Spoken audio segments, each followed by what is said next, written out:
Magandang gabi po sa inyong lahat. Ito yung ating gagawing lumpia kasi medyo matigas na wrapper natin at nag-defrost kami ng ref. Nag-ano ako dito ng surimi at yung karne natin, iyan po ay manok. Naglagay lang ako dito ng 2 butil na bawang at itlog at kaperasong luya. Tapos, gumamit ako dito ng tubig at ang nilagay ko lang din po ay kaunting bechin at 2 itlog sa 250 gram na karne. Ito po yun ang kalalabasan niyan. Makakagawa po tayo ng 15 pieces. Hindi ko na siya ginupit kasi sayang naman.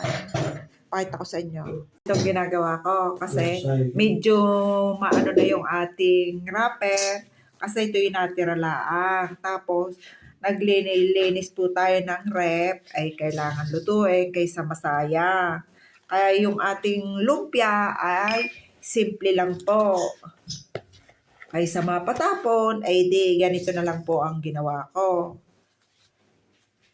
Wala po rin bawang lang talaga ang ginawa ko. Yan. Dahil sayang naman yung ating wrapper. Yan.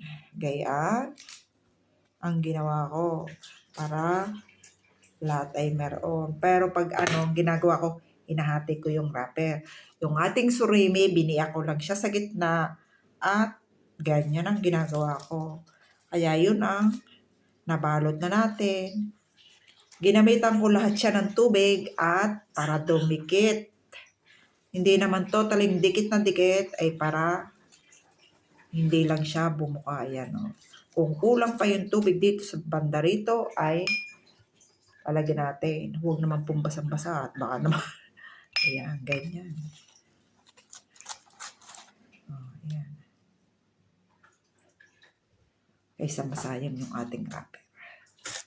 Guys, yan ang nabalot na natin at nagpapainit na rin tayo ng mantika. Piprituhin natin. Update ko kayo mamaya. Paano yan guys? Ito ng ating finished product ng ating lumpia. Hindi po rito ron. Dahil ang lalaki. Masarap po pala yung may luya. Ang luya, gaya tingin yung maliit na maliit.